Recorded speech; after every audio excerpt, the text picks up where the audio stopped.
ಓಂ ಶಾಂತಿ. ಇಂದಿನ ದಿನಾಂಕ 8/5/2024. ಮಧುರ ಮಕ್ಕಳೇ, ವಿಶ್ವದ ಸರ್ವ ಆತ್ಮಗಳು ಬುದ್ಧಿ ಇಲ್ಲದವರು ದುಃಖಿಗಳಾಗಿದ್ದಾರೆ. ನೀವು ಅವರ ಮೇಲೆ ಉಪಕಾರ ಮಾಡಿ ತಂದೆಯ ಪರಿಚಯ ಕೊಟ್ಟು ಖುಷಿಯಲ್ಲಿ ತನ್ನಿ ಅವರ ಕಣ್ಣನ್ನು ತೆರೆಯಿರಿ. ಪ್ರಶ್ನೆ: ಯಾವುದೇ ಸೇವಾ ಕೇಂದ್ರದ ವೃದ್ಧಿಗೆ ಆಧಾರವೇನಾಗಿದೆ? ಉತ್ತರ: ನಿಸ್ವಾರ್ಥ ಸತ್ಯ ಹೃದಯದ ಸೇವೆ. ನಿಮಗೆ ಸೇವೆಯಲ್ಲಿ ಸದಾ ಆಸಕ್ತಿ ಇದ್ದರೆ ಉಂಡಿ ತುಂಬುತ್ತಿರುತ್ತದೆ. ಎಲ್ಲಿ ಸೇವೆ ಇರುತ್ತದೆಯೋ ಅಲ್ಲಿ ಪ್ರಬಂಧ ಮಾಡಬೇಕು. ಯಾರಿಂದಲೂ ಬೇಡಬಾರದು. ಬೇಡುವುದಕ್ಕಿಂತ ಸಾಯುವುದು ಲೇಸು. ಎಲ್ಲವೂ ತಾನಾಗಿಯೇ ಬರುತ್ತದೆ. ನೀವು ಹೊರಗಿನ ಜಗತ್ತಿನವರಂತೆ ಚಂದ ಸೇರಿಸಬಾರದು. ಬೇಡುವುದರಿಂದ ಸೇವಾ ಕೇಂದ್ರ ಸಂಪನ್ನವಾಗುವುದಿಲ್ಲ, ವೃದ್ಧಿಯಾಗುವುದಿಲ್ಲ. ಆದ್ದರಿಂದ ಬೇಡದೆ ಸೇವಾ ಕೇಂದ್ರವನ್ನು ವೃದ್ಧಿ ಮಾಡಬೇಕು. ಓಂ ಶಾಂತಿ. ಆತ್ಮಿಕ ಮಕ್ಕಳು ಇಲ್ಲಿ ಕುಳಿತಿದ್ದೀರಿ ಹಾಗೂ ಬುದ್ಧಿಯಲ್ಲಿ ಈ ಜ್ಞಾನವಿದೆ. ನಾವು ಆರಂಭದಲ್ಲಿ ಹೇಗೆ ಮೇಲಿಂದ ಬರುತ್ತೇವೆ? ವಿಷ್ಣುವಿನ ಅವತರಣೆಯ ಆಟವನ್ನು ತೋರಿಸುತ್ತಾರೆ. ವಿಮಾನದಲ್ಲಿ ಕುಳಿತು ವಿಷ್ಣುವು ಮೇಲಿಂದ ಇಳಿಯುತ್ತಾನೆ. ನೀವು ಮಕ್ಕಳು ತಿಳಿದಿದ್ದೀರಿ. ಅವತಾರ ಮೊದಲಾದವುಗಳೆಲ್ಲವೂ ತೋರಿಸುವುದು ತಪ್ಪಾಗಿದೆ. ಈಗ ನೀವು ತಿಳಿದುಕೊಂಡಿದ್ದೀರಿ. ನಾವಾತ್ಮರು ಮೂಲತಃ ಎಲ್ಲಿದ್ದವರು, ಹೇಗೆ ಮೇಲಿಂದ ಮತ್ತೆ ಇಲ್ಲಿಗೆ ಬರುತ್ತೇವೆ, ಹೇಗೆ 84 ಜನ್ಮಗಳ ಪಾತ್ರವನ್ನಭಿನಯಿಸಿ ಪತಿತರಾಗುತ್ತೇವೆ. ಈಗ ತಂದೆ ಮತ್ತೆ ಪವಿತ್ರ ಮಾಡುತ್ತಾರೆ. ವಿದ್ಯಾರ್ಥಿಗಳಾದ ನಿಮ್ಮ ಬುದ್ಧಿಯಲ್ಲಿ ಅಗತ್ಯವಾಗಿ ಇದು ಇರಬೇಕು. ನಾವು 84 ಜನ್ಮಗಳಲ್ಲಿ ಹೇಗೆ ಸುತ್ತಾಡುತ್ತೇವೆ, ಇದು ಸ್ಮೃತಿಯಲ್ಲಿರಬೇಕಾಗಿದೆ. ತಂದೆಯೇ ನೀವು ಹೇಗೆ 84 ಜನ್ಮಗಳನ್ನು ಪಡೆಯುತ್ತೀರೆಂದು ತಿಳಿಸುತ್ತಾರೆ. ಕಲ್ಪದ ಆಯಸ್ಸನ್ನು ಬಹಳ ವಿಸ್ತಾರ ಮಾಡಿರುವ ಕಾರಣ ಈ ಸಹಜ ಮಾತನ್ನು ಮನುಷ್ಯರು ತಿಳಿದುಕೊಳ್ಳುವುದಿಲ್ಲ. ಆದ್ದರಿಂದ ಇದನ್ನು ಅಂಧಶ್ರದ್ಧೆ ಎಂದು ಕರೆಯಲಾಗುವುದು. ಉಳಿದ ಎಲ್ಲ ಧರ್ಮಗಳು ಹೇಗೆ ಸ್ಥಾಪನೆಯಾಗುತ್ತದೆ ಎಂದು ನಿಮ್ಮ ಬುದ್ಧಿಯಲ್ಲಿದೆ. ಪುನರ್ಜನ್ಮವನ್ನು ತೆಗೆದುಕೊಳ್ಳುತ್ತಾ ಪಾತ್ರವನ್ನಭಿನಯಿಸುತ್ತಾ ಈಗ ಅಂತ್ಯದಲ್ಲಿ ಬಂದು ತಲುಪಿದ್ದೇವೆಂದು ಈಗ ನೀವು ತಿಳಿದುಕೊಂಡಿದ್ದೀರಿ. ಈಗ ಮತ್ತೆ ಹಿಂತಿರುಗಿ ಹೋಗುತ್ತೇವೆ. ಈ ಜ್ಞಾನವು ನೀವು ಮಕ್ಕಳಿಗಾಗಿಯೇ ಇದೆ. ಪ್ರಪಂಚದಲ್ಲಿ ಯಾರೂ ಸಹ ಈ ಜ್ಞಾನವನ್ನು ತಿಳಿದುಕೊಂಡಿಲ್ಲ. 5000 ವರ್ಷಗಳ ಹಿಂದೆ ಸ್ವರ್ಗವಿತ್ತೆಂದು ಹೇಳುತ್ತಾರೆ, ಆದರೆ ಇದನ್ನು ಸ್ವಲ್ಪವೂ ತಿಳಿದುಕೊಂಡಿಲ್ಲ. ಅವಶ್ಯವಾಗಿ ಆದಿ ಸನಾತನ ದೇವಿ ದೇವತೆಗಳ ರಾಜ್ಯವಿತ್ತು, ಆದರೆ ಇದನ್ನು ಸ್ವಲ್ಪವೂ ತಿಳಿದುಕೊಂಡಿಲ್ಲ. ನಾವು ಸಹ ಮೊದಲು ತಿಳಿದುಕೊಂಡಿರಲಿಲ್ಲ ಎಂಬುದನ್ನು ನೀವೇ ತಿಳಿದುಕೊಂಡಿದ್ದೀರಿ. ಅನ್ಯ ಧರ್ಮದವರು ತಮ್ಮ ಧರ್ಮ ಸ್ಥಾಪಕನನ್ನೇನು ತಿಳಿದುಕೊಂಡಿರುವುದಿಲ್ಲವೇನೋ? ಈಗ ತಿಳಿದಿರುವವರು ಹಾಗೂ ಜ್ಞಾನ ಸಂಪನ್ನರಾಗಿದ್ದೀರಿ. ಪ್ರಪಂಚದಲ್ಲಿರುವವರೆಲ್ಲರೂ ತಿಳುವಳಿಕೆ ಇಲ್ಲದವರಾಗಿದ್ದಾರೆ. ನಾವು ಎಷ್ಟೊಂದು ಬುದ್ಧಿವಂತರಾಗಿದ್ದೆವು, ಈಗ ಮತ್ತೆ ಬುದ್ಧಿ ಇಲ್ಲದವರಾಗಿದ್ದೇವೆ. ಮತ್ತೆ ಈಗ ತಿಳುವಳಿಕೆ ಇಲ್ಲದ ಅಪರಿಚಿತರಾಗಿದ್ದೇವೆ. ಮನುಷ್ಯರಾಗಿದ್ದು ಅಥವಾ ಪಾತ್ರಧಾರಿಗಳಾಗಿದ್ದು ನಾವು ತಿಳಿದುಕೊಂಡಿರಲಿಲ್ಲ. ನೋಡಿ, ಜ್ಞಾನದ ಪ್ರಭಾವ ಹೇಗಿದೆ ಎಂಬುದನ್ನು ನೀವು ಮಾತ್ರ ತಿಳಿದುಕೊಂಡಿದ್ದೀರಿ. ಆದ್ದರಿಂದ ಮಕ್ಕಳ ಆಂತರ್ಯದಲ್ಲಿ ಎಷ್ಟೊಂದು ಗದ್ಗದಿತವಾಗಬೇಕು. ಧಾರಣೆಯಾದಾಗ ಆಂತರ್ಯದಲ್ಲಿ ಖುಷಿಯಾಗುತ್ತದೆ. ನಾವು ಪ್ರಾರಂಭದಲ್ಲಿ ಹೇಗೆ ಬಂದು ಈಗ ಶೂದ್ರ ಕುಲದಿಂದ ಬ್ರಾಹ್ಮಣ ಕುಲದಲ್ಲಿ ಪರಿವರ್ತನೆಯಾದೆವೆಂದು ನೀವು ತಿಳಿದುಕೊಂಡಿದ್ದೀರಿ. ಈ ಸೃಷ್ಟಿ ಚಕ್ರವು ಹೇಗೆ ತಿರುಗುತ್ತದೆ ಎಂಬುದನ್ನು ನಿಮ್ಮ ವಿನಃ ಬೇರೆ ಯಾರೂ ತಿಳಿದುಕೊಂಡಿಲ್ಲ. ಆಂತರ್ಯದಲ್ಲಿ ಜ್ಞಾನದ ನೃತ್ಯ ಮಾಡಬೇಕಾಗಿದೆ. ತಂದೆಯು ನಮಗೆ ಎಷ್ಟೊಂದು ಅದ್ಭುತವಾದ ಜ್ಞಾನವನ್ನು ಕೊಡುತ್ತಾರೆ. ಈ ಜ್ಞಾನದಿಂದ ನಾವು ನಮ್ಮ ಆಸ್ತಿಯನ್ನು ಪಡೆಯುತ್ತೇವೆ. ರಾಜಯೋಗದಿಂದ ರಾಜರಿಗೂ ರಾಜರನ್ನಾಗಿ ಮಾಡುತ್ತೇನೆಂದು ಬರೆಯಲ್ಪಟ್ಟಿದೆ. ಆದರೆ ಸ್ವಲ್ಪವೂ ತಿಳಿದುಕೊಳ್ಳಲು ಬರುತ್ತಿರಲಿಲ್ಲ. ಈಗ ಬುದ್ಧಿಯಲ್ಲಿ ಎಲ್ಲ ರಹಸ್ಯಗಳು ತಿಳಿದು ಬಂದಿವೆ. ನಾವು ಶೂದ್ರರಿಂದ ಈಗ ಅಂದರೆ ಬ್ರಾಹ್ಮಣರಾಗುತ್ತೇವೆ. ಈ ಮಂತ್ರವು ಬುದ್ಧಿಯಲ್ಲಿದೆ.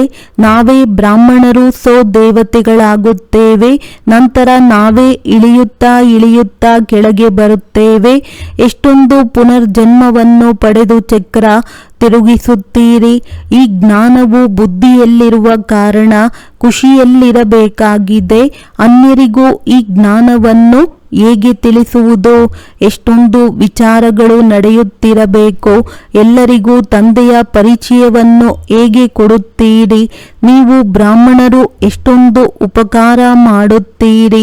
ತಂದೆಯೂ ಸಹ ನಿಮಗೆ ಉಪಕಾರ ಮಾಡುತ್ತಾರಲ್ಲವೇ? ಯಾರು ಸಂಪೂರ್ಣ ಅಜ್ಞಾನಿಗಳಾಗಿದ್ದಾರೆ ಅವರನ್ನು ಸದಾ ಸುಖಿಗಳನ್ನಾಗಿ ಮಾಡಿ ಕಣ್ಣುಗಳನ್ನು ತೆರೆಯಿರಿ.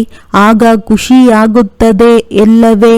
ಯಾರಿಗೆ ಸೇವೆಯ ಆಸಕ್ತಿ ಇರುತ್ತದೆ ಅವರ ಆಂತರ್ಯದಲ್ಲಿ ಬಹಳ ಖುಷಿ ಇರಬೇಕಾಗಿದೆ. ನಾವಾತ್ಮರು ಎಲ್ಲಿ ವಾಸಿಸುವವರು? ನಂತರ ಹೇಗೆ ಪಾತ್ರವನ್ನಭಿನಯಿಸಲು ಬರುತ್ತೇವೆ? ಎಷ್ಟು ಶ್ರೇಷ್ಠರಾಗಿದ್ದವರು ನಂತರ ಹೇಗೆ ಕನಿಷ್ಠದಲ್ಲಿ ಬರುತ್ತಾರೆ? ನಂತರ ರಾವಣ ರಾಜ್ಯವು ಯಾವಾಗ ಪ್ರಾರಂಭವಾಗುತ್ತದೆ? ಈಗ ಇದು ಬುದ್ಧಿಯಲ್ಲಿ ಬಂದಿದೆ. ಭಕ್ತಿ ಮತ್ತು ಜ್ಞಾನದಲ್ಲಿ ರಾತ್ರಿ ಹಗಲಿನ ಅಂತರವಿದೆ.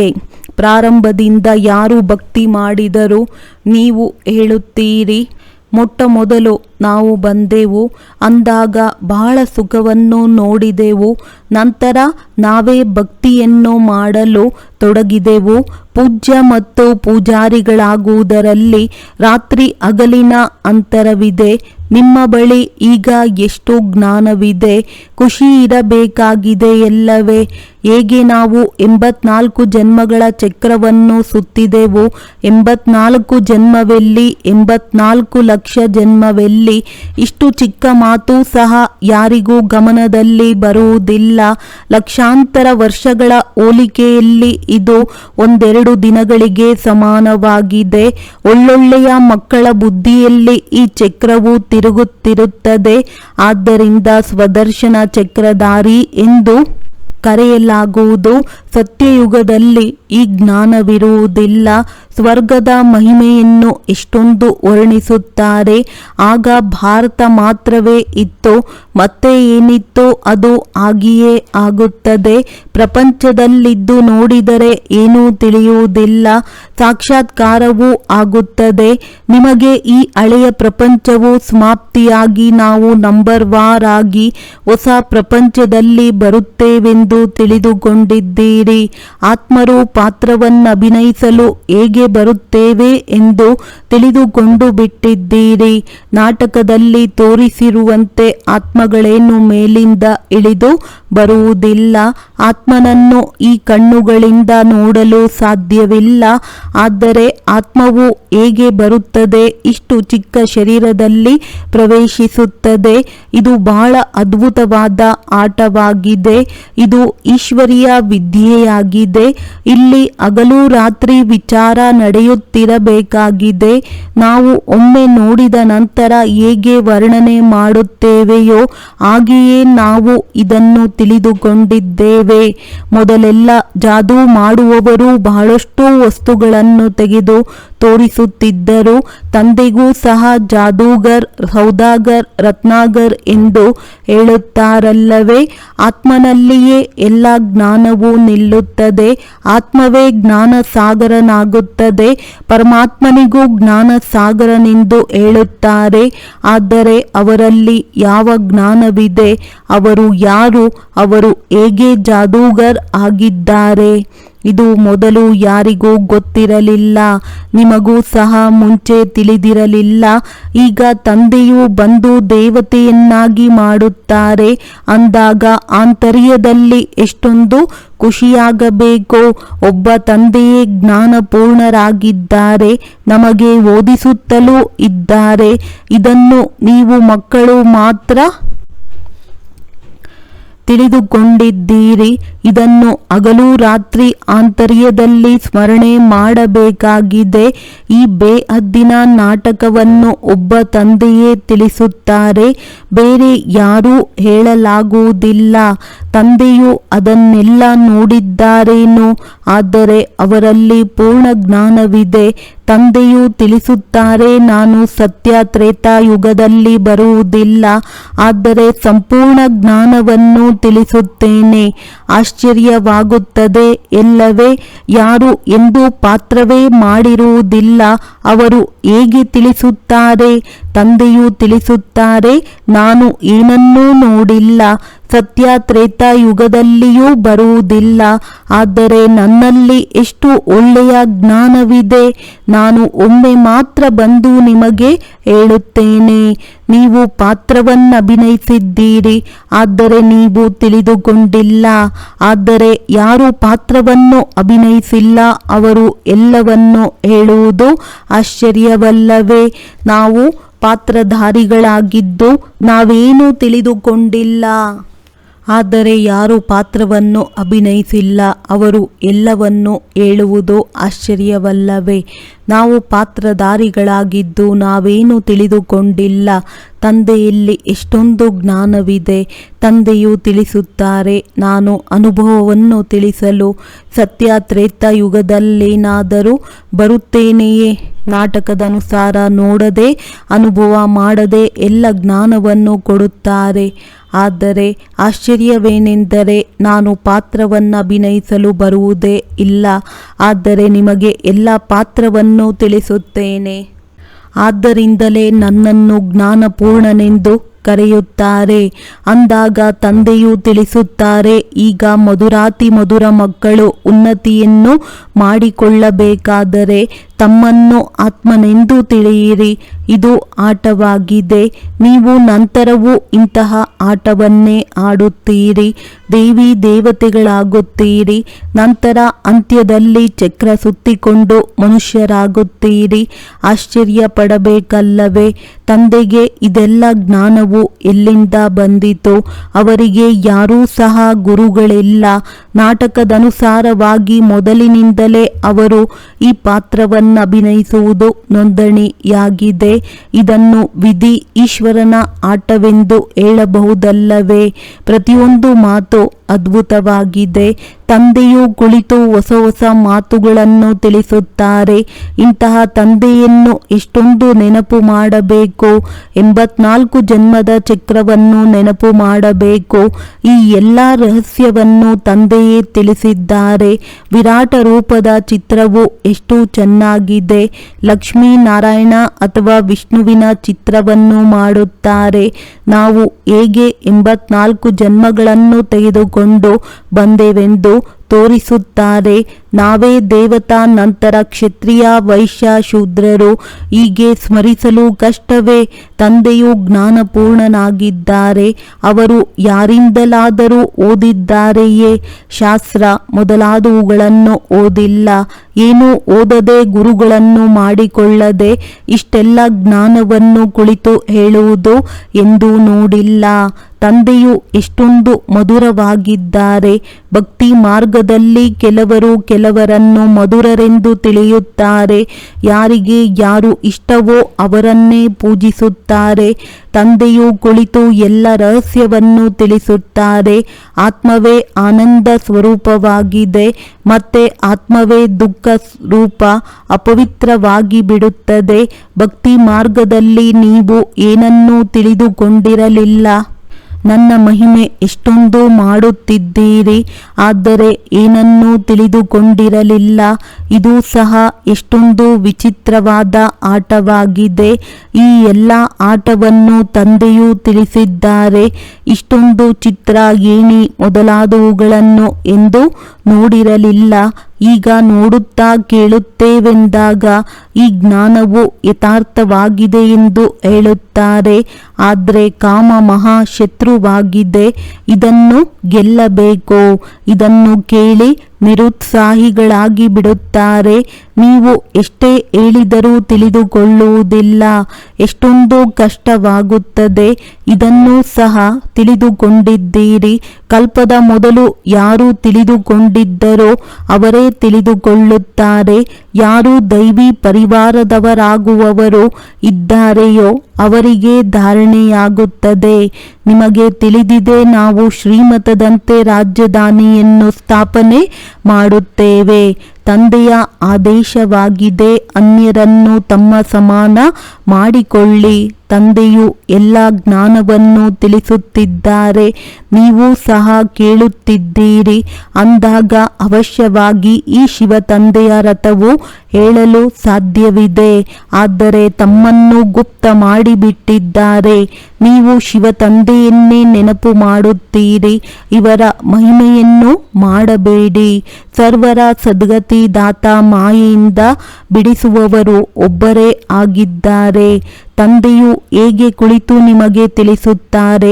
ಇದನ್ನು ನೀವು ಮಕ್ಕಳ ವಿನಃ ಬೇರೆ ಯಾರಿಗೂ ಗೊತ್ತಿಲ್ಲ. ಮನುಷ್ಯರಿಗೆ ರಾವಣನು ಎಂತಹ ವಸ್ತುವಾಗಿದ್ದಾನೆ, ಪ್ರತಿ ವರ್ಷ ಸುಡುತ್ತಾ ಬಂದಿದ್ದೇವೆ ಎನ್ನುವುದನ್ನು ತಿಳಿದಿಲ್ಲ. ಆ ರೀತಿಯ ಶತ್ರುಗಳ ಪ್ರತಿಕೃತಿಯನ್ನೇ ಮಾಡಲಾಗುತ್ತದೆ ಎಲ್ಲವೇ. ಈಗ ನಿಮಗೆ ರಾವಣ ಭಾರತದ ಶತ್ರುವಾಗಿದ್ದಾನೆಂದು ತಿಳಿದಿದೆ.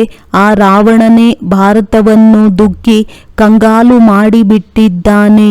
ಎಲ್ಲರೂ ಪಂಚವಿಕಾರಗಳೆಂಬ ರಾವಣನ ಮುಷ್ಟಿಯಲ್ಲಿ ಸಿಕ್ಕಿಕೊಂಡಿದ್ದಾರೆ. ಮಕ್ಕಳ ಆಂತರ್ಯದಲ್ಲಿ ಈ ಚಿಂತೆ ಇರಬೇಕು, ಹೇಗೆ ಅನ್ಯರನ್ನು ರಾವಣನಿಂದ ಬಿಡಿಸಬಹುದು. ಸೇವಾ ಅವಕಾಶವಿದ್ದಾಗ ಪ್ರಬಂಧ ಮಾಡಬೇಕು. ಸತ್ಯ ಹೃದಯದಿಂದ ನಿಸ್ವಾರ್ಥ ಭಾವದಿಂದ ಸೇವೆ ಮಾಡಬೇಕು. ತಂದೆಯು ತಿಳಿಸುತ್ತಾರೆ, ಇಂತಹ ಮಕ್ಕಳ ಭಂಡಾರ ನಾನು ಸಂಪನ್ನ ಮಾಡುತ್ತೇನೆ. ಇದು ನಾಟಕದಲ್ಲಿ ನೋಂದಣಿ ಇದೆ. ಸೇವೆಯ ಉತ್ತಮ ಅವಕಾಶವಿದ್ದಾಗ ಕೇಳುವ ಅವಶ್ಯಕತೆಯೂ ಇಲ್ಲ. ತಂದೆಯ ಸೇವೆಯನ್ನು ಮಾಡುತ್ತೀರಿ ಎಂದು ಹೇಳಿಬಿಟ್ಟಿದ್ದಾರೆ. ಯಾರಿಂದಲೂ ಬೇಡಬಾರದು. ಬೇಡುವುದಕ್ಕಿಂತ ಸಾಯುವುದು ಲೇಸು. ಅವರು ತಾನಾಗಿಯೇ ನಿಮ್ಮ ಬಳಿ ಬಂದು ಬಿಡುತ್ತದೆ.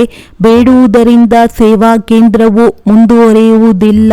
ಬೇಡದೆ ಸೇವಾ ಕೇಂದ್ರವನ್ನು ವೃದ್ಧಿ ಮಾಡಿ ತಾನಾಗಿ ಎಲ್ಲವೂ ಬರುತ್ತಿರುತ್ತದೆ. ಅವರಲ್ಲಿ ಶಕ್ತಿ ಇರುತ್ತದೆ. ಹೇಗೆ ಪ್ರಪಂಚದವರು ಚಂದ ಸೇರಿಸುವಂತೆ ನೀವು ಮಾಡಬಾರದು. ಮನುಷ್ಯರಿಗೆಂದೆಂದಿಗೂ ಭಗವಂತ ಎಂದು ಹೇಳಲಾಗದು. ಜ್ಞಾನವು ಬೀಜವಾಗಿದೆ. ಬೀಜರೂಪ ತಂದೆಯು ಕುಳಿತು ನಿಮಗೆ ಜ್ಞಾನವನ್ನು ಕೊಡುತ್ತಿದ್ದಾರೆ. ಬೀಜವೇ ಜ್ಞಾನ ಸಂಪನ್ನವಾಗಿದೆ ಎಲ್ಲವೇ. ಆ ಜಡ ಬೀಜ ವರ್ಣನೆ ಮಾಡಲು ಆಗುವುದಿಲ್ಲ. ನೀವು ವರ್ಣನೆ ಮಾಡುತ್ತೀರಿ. ಈ ಎಲ್ಲ ಮಾತುಗಳನ್ನು ತಿಳಿದುಕೊಳ್ಳಬಹುದು. ಈ ಬೇಹದ್ದಿನ ವೃಕ್ಷವನ್ನು ಯಾರೂ ತಿಳಿದುಕೊಂಡಿಲ್ಲ. ನೀವು ಅನನ್ಯ ಮಕ್ಕಳು. ನಂಬರ್ ವಾರ್ ಪುರುಷಾರ್ಥದ ಅನುಸಾರವಾಗಿ ತಿಳಿದುಕೊಂಡಿದ್ದೀರಿ. ತಂದೆಯು ತಿಳಿಸುತ್ತಾರೆ, ಮಾಯೆಯು ಬಹಳ ಶಕ್ತಿಶಾಲಿಯಾಗಿದೆ. ಅಲ್ಪ ಸ್ವಲ್ಪ ಸಹನೆಯನ್ನು ಮಾಡಬೇಕಾಗುತ್ತದೆ. ಎಷ್ಟೊಂದು ಕಠಿಣವಾದ ವಿಕಾರವಿದೆ. ಬಹಳ ಉತ್ತಮ ಸೇವೆ ಮಾಡುವವರಿಗೂ ನಡೆಯುತ್ತಾ ಮಾಯೆಯ ಪೆಟ್ಟು ಬೀಳುತ್ತದೆ. ಆಗ ನಾವು ಬಿದ್ದು ಬಿಟ್ಟೆವೆಂದು ಹೇಳುತ್ತಾರೆ. ಏಣಿಯನ್ನು ಹತ್ತುತ್ತಾ ಕೆಳಗೆ ಬೀಳುತ್ತಾರೆ. ಆಗ ಮಾಡಿಕೊಂಡಿರುವ ಸಂಪಾದನೆಯೆಲ್ಲವೂ ಕಳೆದು ಹೋಗುತ್ತದೆ. ಶಿಕ್ಷೆಯಂತೂ ಅವಶ್ಯವಾಗಿ ಸಿಗುತ್ತದೆ. ತಂದೆಯೊಂದಿಗೆ ಪ್ರತಿಜ್ಞೆ ಮಾಡಿ ರಕ್ತದಿಂದಲೂ ಬರೆದುಕೊಟ್ಟು ನಂತರ ಬಿಟ್ಟು ಹೋಗುತ್ತಾರೆ. ತಂದೆಯು ಪಕ್ಕಾ ಮಾಡಲು ನೋಡುತ್ತಾರೆ. ಇಷ್ಟೆಲ್ಲ ಉಪಾಯಗಳನ್ನು ಮಾಡುತ್ತಿದ್ದರೂ ಆ ಪ್ರಪಂಚದ ಕಡೆ ಹೊರಟು ಹೋಗುತ್ತಾರೆ. ಎಷ್ಟೊಂದು ಸಹಜವಾಗಿ ತಿಳಿಸುತ್ತಾರೆ. ಪಾತ್ರಧಾರಿಗಳಿಗೆ ತಮ್ಮ ಪಾತ್ರವನ್ನೇ ಸ್ಮರಿಸಬೇಕಾಗಿದೆ. ತಮ್ಮ ಪಾತ್ರವನ್ನು ಯಾರಾದರೂ ಮರೆಯುತ್ತಾರೇನೋ? ತಂದೆಯು ಪ್ರತಿನಿತ್ಯ ಭಿನ್ನ ಭಿನ್ನ ಪ್ರಕಾರವಾಗಿ ತಿಳಿಸುತ್ತಿರುತ್ತಾರೆ. ನೀವು ಸಹ ಬಹಳ ಜನರಿಗೆ ತಿಳಿಸುತ್ತೀರಿ. ಆದರೂ ನಾವು ತಂದೆಯ ಸನ್ಮುಖದಲ್ಲಿ ಹೋಗಬೇಕೆಂದು ಹೇಳುತ್ತಾರೆ. ತಂದೆಗೂ ಆಶ್ಚರ್ಯವಾಗುತ್ತದೆ. ತಂದೆಯು ಪ್ರತಿನಿತ್ಯ ಮುರುಳಿಯನ್ನು ನುಡಿಸುತ್ತಾರೆ. ಅವರು ನಿರಾಕಾರನಾಗಿದ್ದಾರೆ. ಅವರಿಗೆ ನಾಮ ರೂಪ ದೇಶ ಕಾಲವು ಇಲ್ಲದ ಪಕ್ಷದಲ್ಲಿ ಜ್ಞಾನವನ್ನು ಹೇಗೆ ತಿಳಿಸುತ್ತಾರೆ? ಆಶ್ಚರ್ಯಪಡುತ್ತಾರೆ. ಮತ್ತೆ ಪಕ್ಕ ಆಗಿ ಬರುತ್ತಾರೆ. ಮನಸ್ಸಾಗುತ್ತದೆ, ಇಂತಹ ತಂದೆಯು ಆಸ್ತಿ ಕೊಡಲು ಬಂದಿದ್ದಾರೆ, ಅವರೊಂದಿಗೆ ಮಿಲನ ಮಾಡೋಣವೆಂದು ಬರುತ್ತಾರೆ.